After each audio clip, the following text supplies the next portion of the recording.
My honor to introduce to you our next speaker, Mr. John Berger, U.S. Army retired colonel, was the former CISO and Chief of Cyber Warfare at the United States Central Command here at MacDill Air Force Base in Tampa, Florida, from 2011 to 2014. In that capacity, he was responsible for the planning and execution of offensive and defensive cyberspace operations in the Middle East and Central Asia. Recently retired, he is currently president and owner of Cybersecurity Insights, LLC, where he advises Silicon Valley cyber technology startups on strategies for success in the federal operation centers by evaluating their ability to rapidly assess risk and prioritize response actions. The title of his presentation today is Evaluating Commercial Cyber Threat Intelligence, and he will help identify the use cases for threat intelligence and provide the audience with some practical evaluation criteria to compare the myriad of offerings. With no further ado, Colonel. No, thank you. Everybody hear me? I'm going to walk around a little bit. Thanks for everybody at BSides for putting this on, and I am clearly not understanding of the dress code. I'm the only one. I've looked all day, and I'm the only one wearing a tie, but I'm going to go with it. It's just kind of my formal makeup. But thanks you guys for putting this on. It's a great local event, and every one of these things is an operation. I don't care what you say. You got to manage it that way. And how is everybody getting in? Where are they parking? What are they doing? There's logistics. There's ops. There's all that stuff. And sometimes it seems like they're easy things to pull off, but they're not. So thank you very much for everybody and everything that you're doing here. Just want to talk to you a little bit about threat intelligence, and I'm going to query the audience for a minute. How many of you are using some form of threat intelligence today? How many of you think that you are getting the government's best threat intelligence from the government sharing with you? Okay, there's no one fooled. Okay. I will tell you how many people watched the president talk out at Stanford. All right. There is clearly a desire to share threat intelligence between the public and private sectors and the partnerships.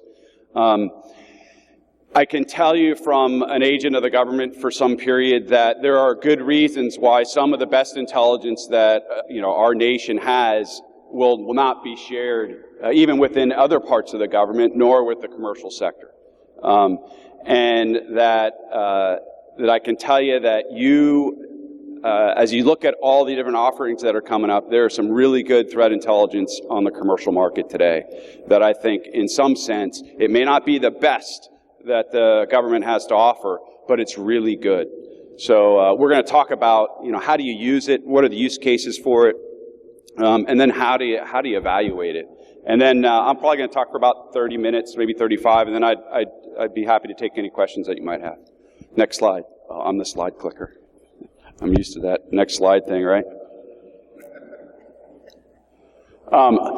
You got to start out with a definition, right? So I'm like, you could pick a number of different ones, but threat intelligence is evidence-based knowledge, often including all those things which I didn't put in blue, about an existing or emerging threat used to inform decisions regarding the subject's response to a hazard. So that's a lot of words to say, hey, it's another input to inform response, right? And we'll talk about more of that here as we go forward.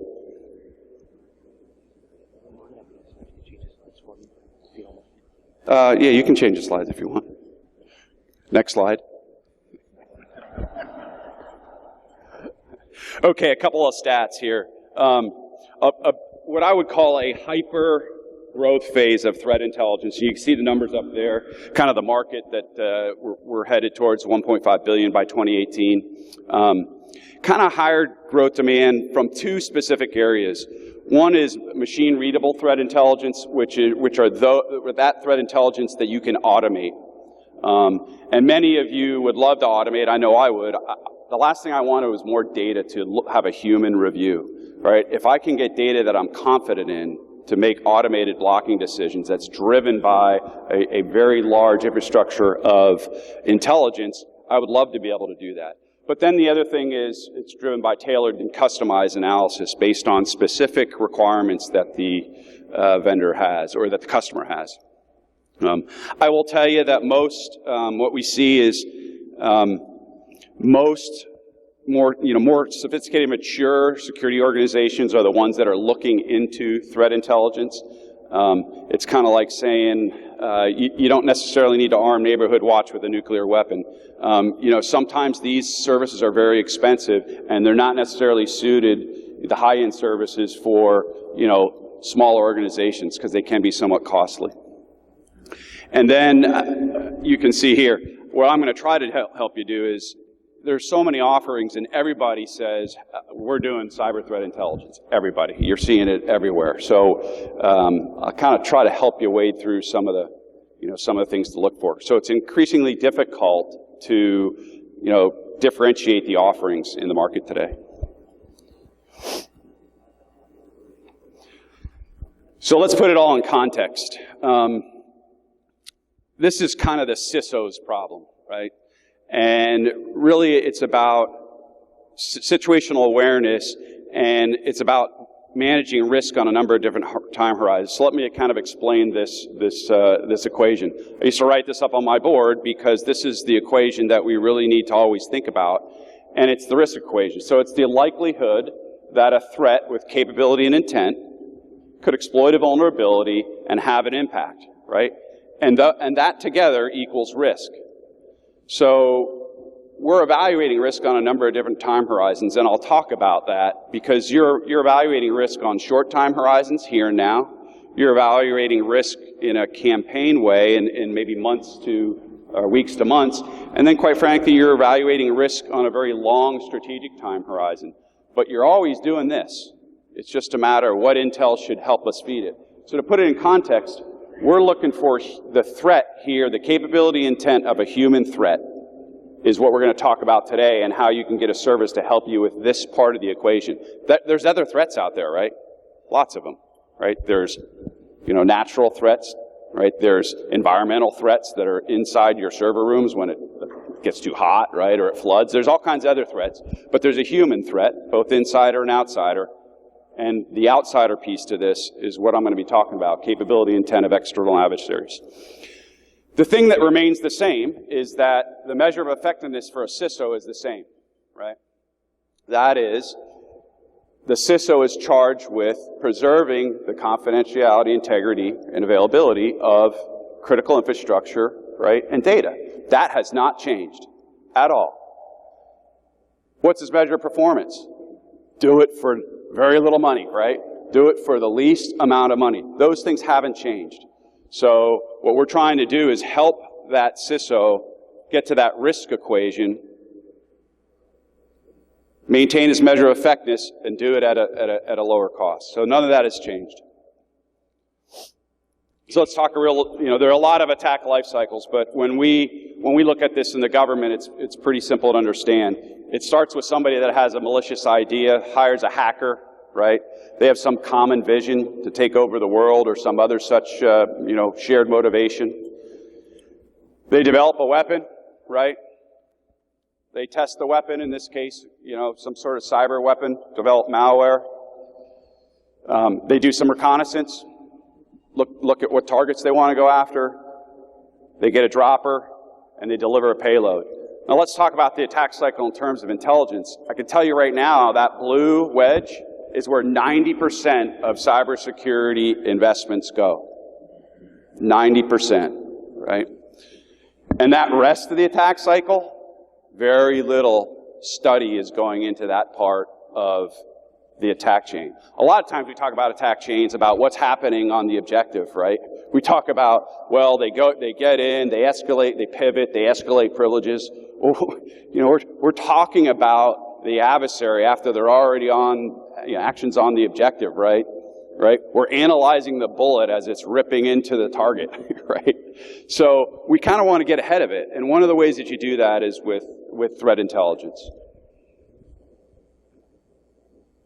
So let's talk about use. Let's talk about where it applies, and what are the sources of threat intelligence. So if you look at the upper left-hand corner, my organization, right? I typically refer to this as premise intel.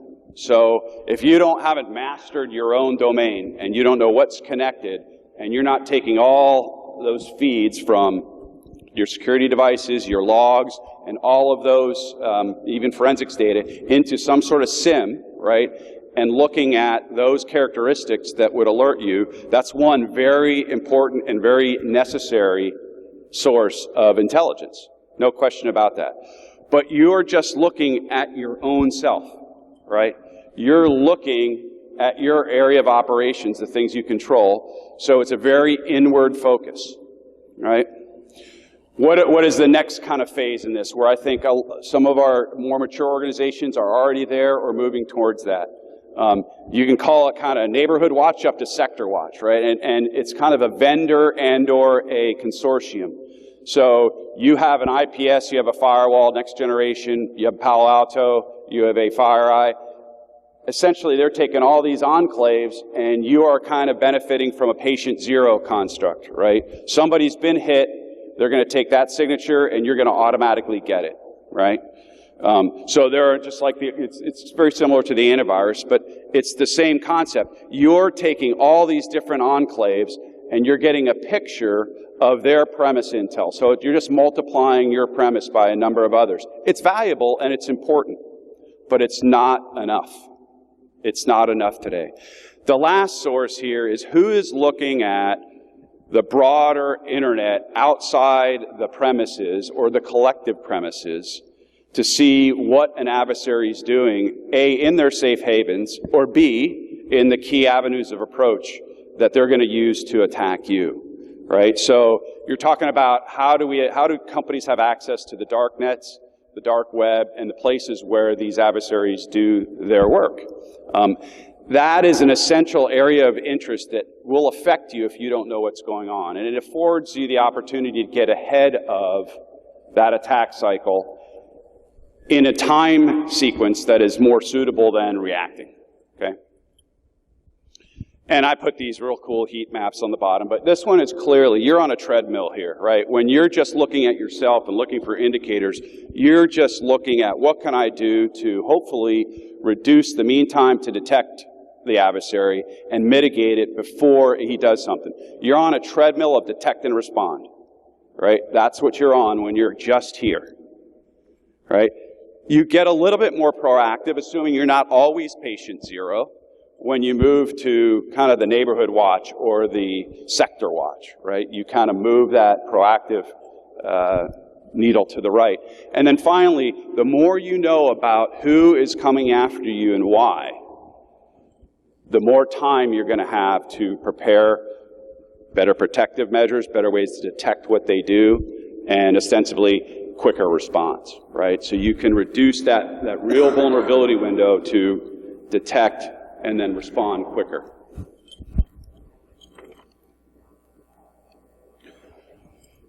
Referenced these a little bit a few minutes ago, but really there's, and I come from a military background, and there's literally 3 cycles that we use. And you actually are doing this today in your organizations. You just might not recognize it.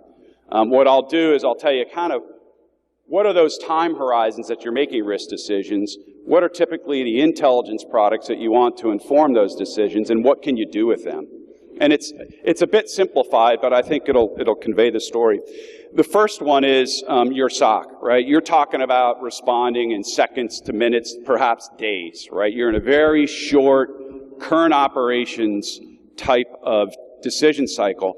Typically, you're working off of indicators of compromise, right? I mean, you're looking at SIMs, you're looking at either malware binaries, hashes, you're looking at IP addresses, you're looking at domains, you're looking at URLs, you're looking at those things that you can actually pick up on a machine, right? That's the type of intelligence that you need in order for you to do something very quickly, right? To get it back into a machine that's a friendly machine and get it to do something for you, right? Either issue an automated block, take some of these things and put them into your SIM to enrich it, to say, okay, I want to look at all the bad IPs that someone has sent me. Can I correlate that against what's coming into my environment, and does that give me more context for what I should do? It should, it should. That should send your alert levels up a little higher in that SIM. And then finally, if you got some sort of phishing signature or whatever, there's advisories to users. We used to do that all the time. And don't forget about that component of your program. Intelligence can help with informing your users when there's an issue. So the second part I'm talking about, kind of your kind of what I would call future operations. Hopefully you're into the weeks to months type timeline. And what you're doing there is the key piece of the intel that you use is your techniques, tactics, and procedures, or TTPs, right? You want to understand exactly how does this adversary get into your network, right? What vulnerabilities do they use, right? Do they use people vulnerabilities? Do they use machine vulnerabilities? How do they C2? How do they pivot? How do they escalate privileges? And you can get that type of data, and then you can develop a campaign around it, right? You can say, now that I know exactly how they behave, how can I better protect myself, right? What can I inform users of for the phishing? What CVEs do I need to execute on? How do I need to instrument better for that? And then if it does come, how am I prepared to respond if I'm not already protected? In order to make those types of decisions, you have to get down to the TTP level of fidelity. That's the type of fidelity that you're going to need to make that kind of campaign. It allows you to push out just a bit, right? And that's very similar to, and then finally, I'm going to talk about the last one. Oftentimes, that kind of intelligence, to be honest with you, you're not going to find commercially. So let me give you an example.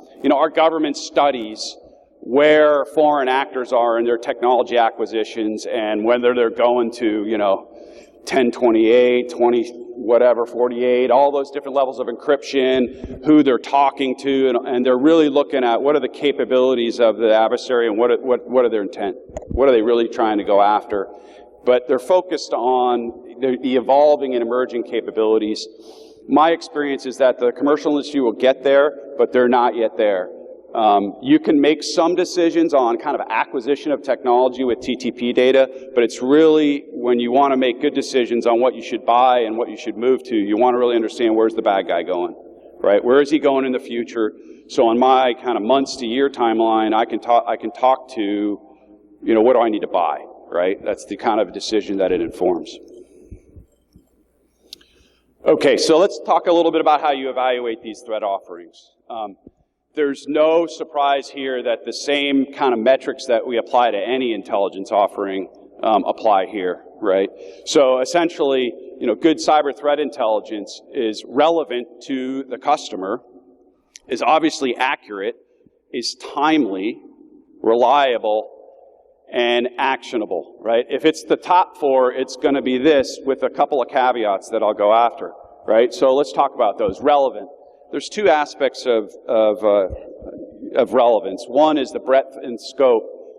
Typically in cyberspace, you care about what's affecting you right now, and you also care about what might affect you in the future, right?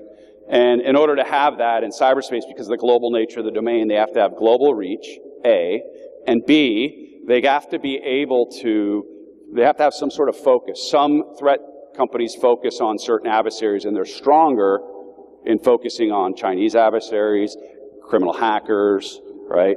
Or, Iran actors, or a number of different actor sets. So some are stronger on some actor sets than others. Accuracy. Accuracy is typically driven by the number of sources and methods that they use. And it accurately characterizes threats, capability, and intent. Timely, obviously, before an attempted exploit. Reliable, always available, and dependable. And then finally, actionable, which really means specific enough for you to do something about it. As an operator in Central Command, my intelligence guys used to come and, they tell me all kinds of interesting things, right?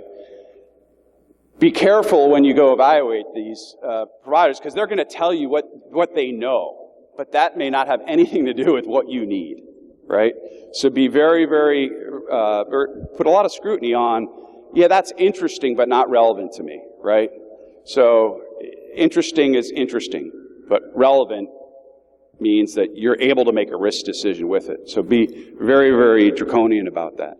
So I'll go down each one of those. There's some sub-elements in this brief that I talk to each one of them. So let's talk about relevance. A couple of things, right? So first, we kind of talked about the first one, global reach and applicability. But then, you know, if you look at the diagram there, obviously you care the most about what threat's coming at you, right? You have to have a certain amount of instrumentation within your actual premise to know what's coming at you. So a threat provider is going to need to have some sort of access to your data to understand, or your perimeter to know what's coming at you. But it's the most relevant. Some want to know, I need to know more increasingly what's my partners and my upstream providers, right?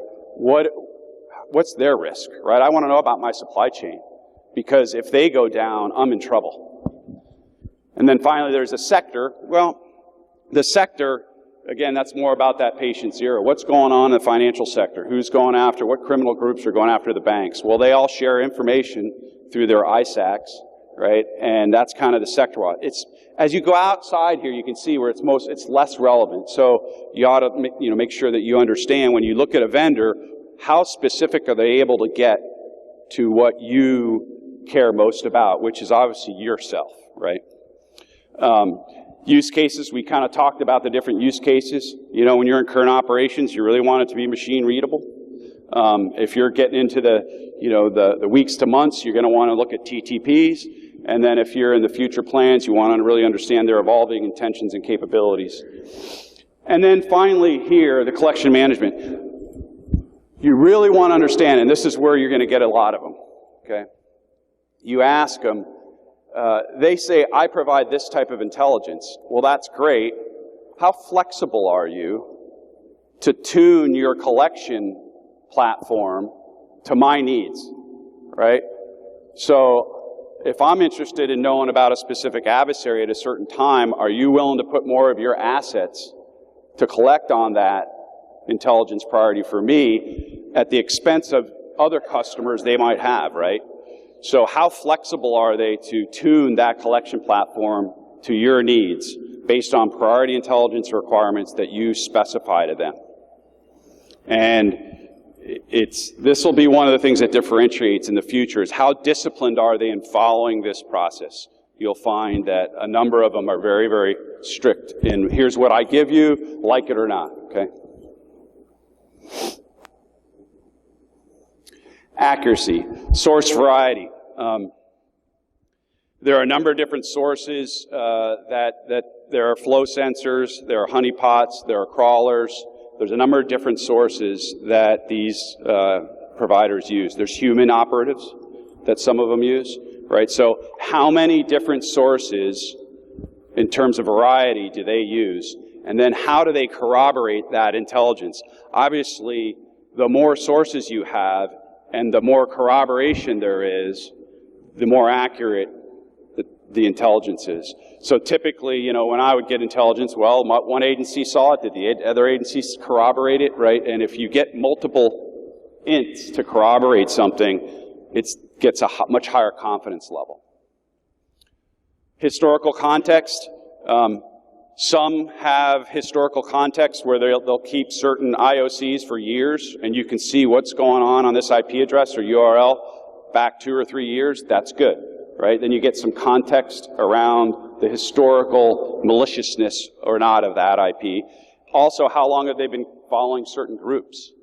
Have they been following these groups and they're really good and they understand and they know all the Twitter handles and all their handles on the bulletin boards and dark webs?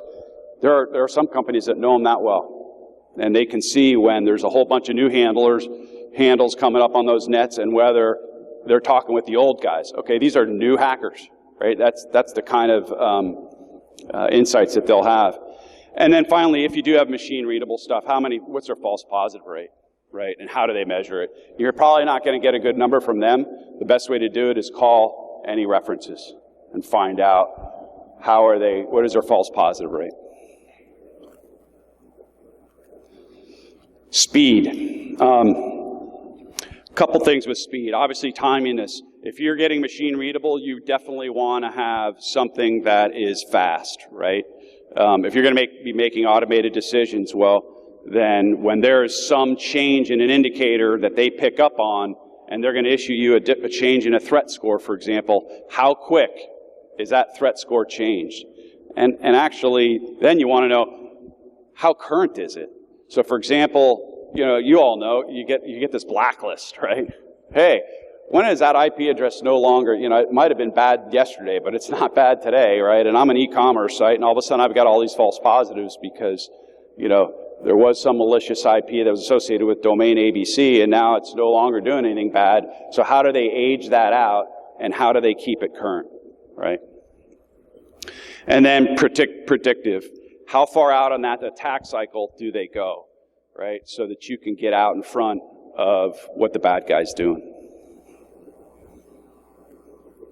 And reliability. The first two are very, very, these are typical, right? So what is their availability rates? If something goes wrong with a feed and a connection, how quick are they to support? Those are all normal, right? I mean, those are all things that we usually talk to vendors about.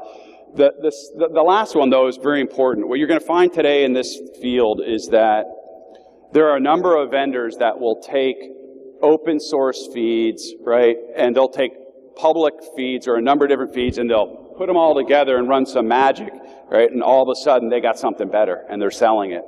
So really look at how much of the sensor grid do they actually own, right? Is it run and operated by them, or are they relying on someone else or a number of different vendors to pull that data in? Because that's going to go towards your risk and reliability that data, because they have to manage the relationship, they have to manage all of that downstream business if they don't own their own sensor grid. They're also not going to be able to respond as quickly to your changing needs if they don't own the sensor grid, right?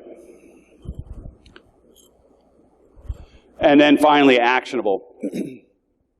Actionable goes towards, well, if it's machine readable, can I integrate it, right? Actionable goes towards, if I get a whole bunch of reports on TTPs, do I have people that can do the analysis on them and figure out what do I need to do, right? How do I turn a threat report, if it's in some document type of format, into action, right? And sharing. Not as big of an issue with commercial threat providers, but one of the benefits of commercial threat providers for you all is that it's invariably all unclassified. So the only inhibition of you sharing it is the sensitivity of releasing it, right? So you'll also want to understand how the vendor might handle that data too. But the good news is it can be shared with all the stakeholders, and just make sure there are no inhibitions. And what's the scope of that? So you buy this service with a company and you want to share it with one of your subcontractors. Is that allowed, right? What's the scope of the Intel subscription you bought? Can you share those indicators with somebody that's down, or is that more expensive, right? And just be very clear when you have that discussion in terms of the sharing scope. And then finally, I'll just summarize, and I'd like to open up for questions. It's really an increasing and an essential component of a good cybersecurity program. As you mature your program, having some capability to get threat intelligence into your program is going to be increasingly important. I think it's in a hyper-growth phase, and I think we're going to see more consolidation in the next 3 years. In the meantime, I think you're going to see that there's kind of two groups, right? There's, in terms of functions, one that looks at really rapid intelligence, machine-readable type, and you're going to see those that are giving you the reports, right? Eventually, I think there might be some consolidation. You may see yourself having more than one vendor. Make sure that you look at what decisions you want the intelligence to inform in your own organization before you even start having any discussions with them. And then hopefully you got some tips today to do your homework when you have a discussion with them. So pending any of your questions, that concludes my, my brief, but I'd be happy to take them. Go ahead. Beyond the immediate security bureau, competitor analysis where increased activity might be indicative of mergers and acquisitions or new product development. I'm not sure I'm understanding the nuance. So Yes. And particularly, you might be concerned about a focus on some activity that you have going on, such as you're ready to buy a large company. And by the same token, if we were looking at your competitor, you might see some focus of activity or intention or threat pattern that says, well, maybe those guys are trying to do something and help you figure out what your competitors are. So what I've seen is, I have one instance where a nation state was actually compromising an acquisition, the company that was going to acquire another one because they didn't want them to acquire that nation's company. No, I mean, that gets down to, yeah, so let me try to, what I'm going to do is kind of address this a little more broadly. A lot of these companies, based on the platforms that they operate, can do intelligence collection for more use cases than just defense. But I can tell you it's a very, very sensitive area, and it's actually very difficult because it hasn't been regulated, right, in terms of, how are they doing their methods? You start getting into, what they call ITAR issues, which are, the export of weaponry to other nations and that kind of thing. So there are other use cases that a lot of these providers can help with. What I try to talk to you about is the defensive use case, right? You want cyber threat intelligence to inform your defensive actions. Our government and others use intelligence they gain in cyberspace for a whole host of other reasons. And most of these companies are going to stay clear of a lot of that because it gets them, A, associated with the government, which they don't want to be, right? Because you got to be careful. A number of companies did get very close to some of our agencies, and once they become associated with intelligence agencies, guess what happens to their sales overseas? Right? Down. Right? So if you're a provider of global equipment, a network provider or a desktop provider, and you're perceived as working with the government intelligence providers, that's exactly what's going to happen. These threat intelligence providers are very, very careful to avoid some of that, okay? Because they want to be global. They want to provide global threat intelligence for the broader good to support defense, right? Could they be providing intelligence to support offense? Absolutely could. Absolutely could. Many of them could. Some do, and then they just go all in with the government. But if you try to do both, you won't succeed. These GTI vendors have a working relationship with like AHS, given the strategic importance of the internet to U.S. commerce. It seems like there's a nexus that should occur between the government entity like the Department of Homeland Security. Yep. To work with the global threat intelligence. Yeah, no, it's happening, right? Yeah, no, I mean, Homeland Security has a couple tasks out now to do some evaluations of threat intelligence providers. And I do some consulting work for one of them. That's why I'm very interested in the area. So I know that the government clearly understands that based on the collection methods that a number of them use, whether they're human sources or, some of them use a very, very large-scale honeypot network that's not the same way that our government collects, right? Our government can, under their authorities, can go into bad guys' networks, right, inside their networks, right? They can get close access with other authorities inside their networks, and they can do all kinds of things. Commercial providers cannot do that because it's illegal, right? They don't have the authorities to do that. They collect differently. But I can tell you the way that they collect that's different is actually complementary, and they pick up different things than our government does because of that, right? So it's the combination of the two that makes for a very potent mix as far as the government's concerned. Uh-oh, I'm getting a hard question from Nate.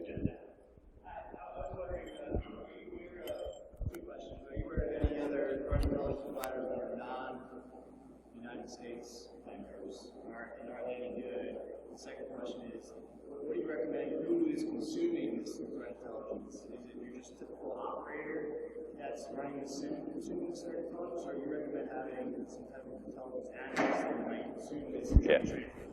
Yeah, obviously, I think I can talk to both of those. If you're doing the machine readable stuff, right, I think there's two use cases for it. One is, depending on how much you trust it, certain machine readable threat intelligence typically comes with some sort of score, right?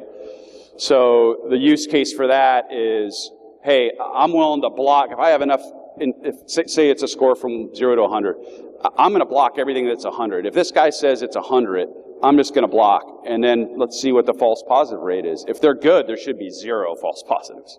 And then you can kind of go down the risk score. Then what a number of them do is they take the rest of it and they'll say, I'm not willing to block on that, but I want to correlate that, list, domain list, IP list, against what's coming into my network, right? So then that's the SIM use case where the analyst is looking at it. If you get TTP reports, I can tell you the only way to really turn that into action is to have humans analyze it, right?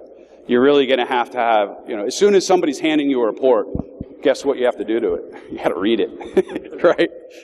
You got to read it, you got to analyze it, and you're going to have somebody translate that into something that you can use, right? So if you have those resources, and I would take a couple of people that, one might be able to go out to all the open source, and there's a number of open source things that are somewhat valuable.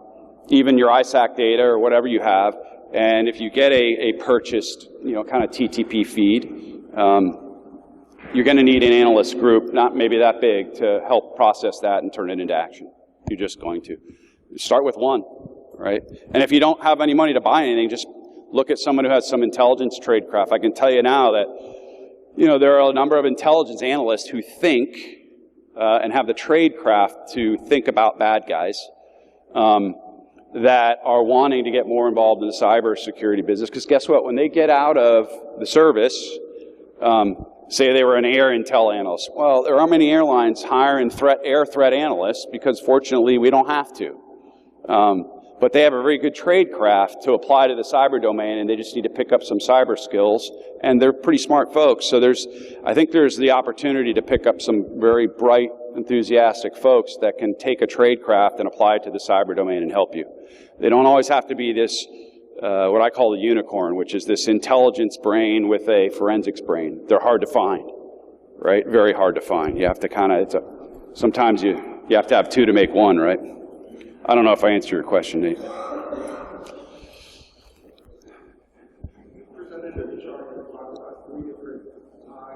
Time horizons? Yeah.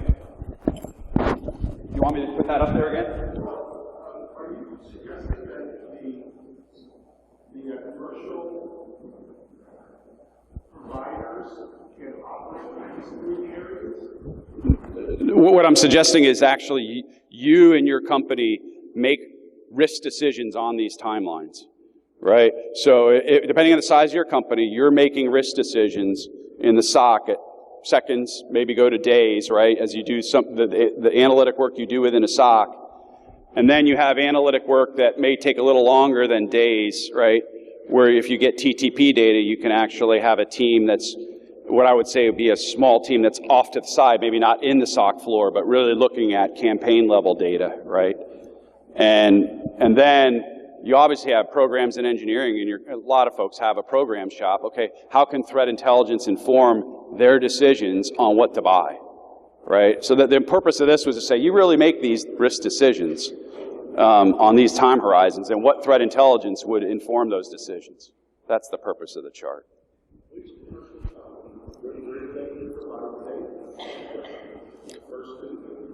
Yeah, I would tell you that the place where most of the commercial providers are operating is here and here, right? And here there's not much there. I'm not saying there's none, but there's probably not a huge market for that, right? I just haven't seen it, and somebody may. Yeah. I mean, you can make some decisions on current TTPs if you project into the future. Hey, this is what they're doing today. My experience is the only ones that are looking at what's in the future is our government more than anything, right? And they're just trying to stay ahead of it from a very strategic national security interest technology perspective, right? It's just like, hey, we want to keep up with who's building a better nuke, right? Who's building a better encryption, who's building a better cyber bomb, right? I mean, that's at the very strategic national security level. It's not necessarily where our companies today are focused. Okay. What do you think about the future of certain services with a certain mix of product, both the threat intelligence, like FireEye, even call all those other services for virtuals? Here's what I think. I think two things. One, they're going to start buying some pure play companies and integrate their threat feeds into it, right? So you're going to see some consolidation there. But I think that the pure plays in kind of the TTP analysis, there's always going to be some pure plays in terms of just pure play cyber threat intelligence companies where they may help power a device, but they could also provide TTPs, right? So what I think is that I would just ask, what's the sources and methods of these? I would not say no to any of them unless they're useless and you find they're all false positives, right? I would absolutely leverage them, but I'd want to know what is behind the threat intelligence that they are offering inside that appliance, right? So tell me exactly how you're collecting those MD5 hashes or signatures. Tell me exactly how you're putting a reputation score on the IP address. How are you doing that? Because if you don't think that it's very good or you really start trying to use it, you may want to go out and get something else.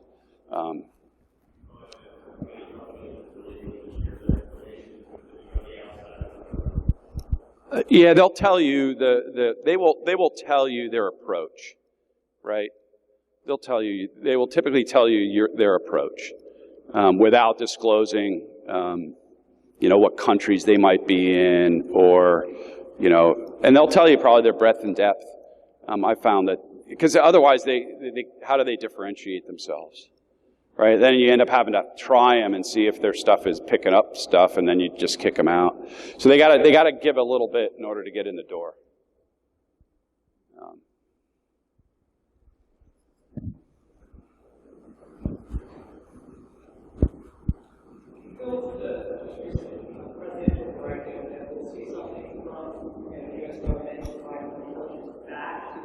No.